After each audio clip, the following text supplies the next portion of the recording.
Let's recall the European Championship in Aachen when Edward Gahl entered the arena with Glock's Undercover.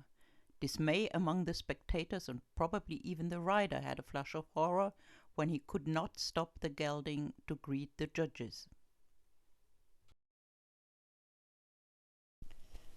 The Dutch Federation now claims halting to greet the judges is causing the horses to get out of balance and should therefore be eliminated. Is it truly too difficult for a dressage horse to come to a halt? Does it thereby actually get out of balance, or what is really causing the problem?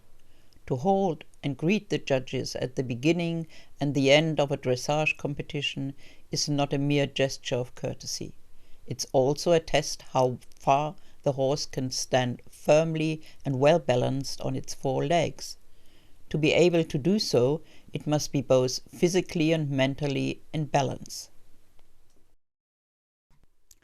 Innately, the horse has strong legs, just long enough to easily reach the grass on the pasture. The front legs, in particular, are like two pillars supporting the horse. The vertical line joints can lock into each other, allowing the horse to rest on its four legs without muscular effort and even snooze in that position. Through breeding selection, the appearance of a modern sports horse has deviated far from the archetype.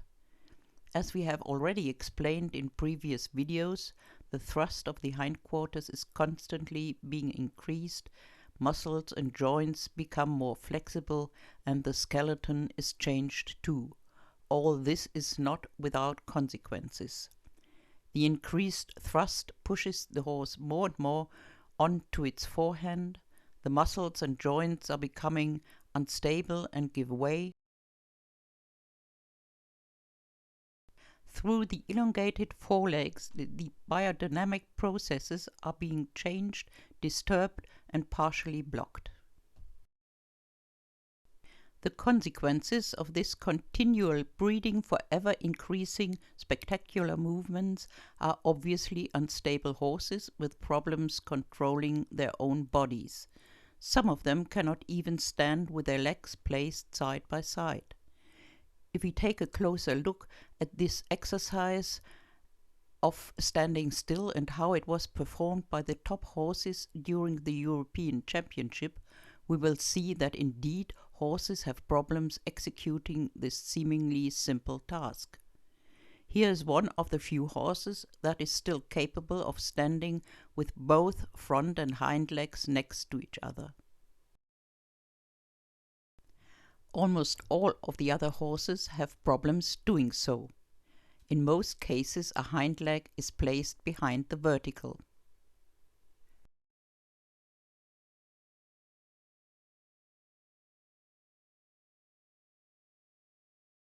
Sometimes, however, the legs stand side by side, but the horse is falling apart, as shown in this picture. The front legs are placed in front of the vertical and the hind legs behind the vertical. The Dutch Equestrian Federation has abolished the greeting at the beginning of dressage competitions in the Netherlands.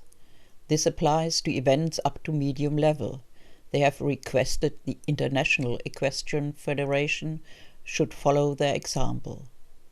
In our next video, we will explain how physical deficiencies of modern horses are causing this problem.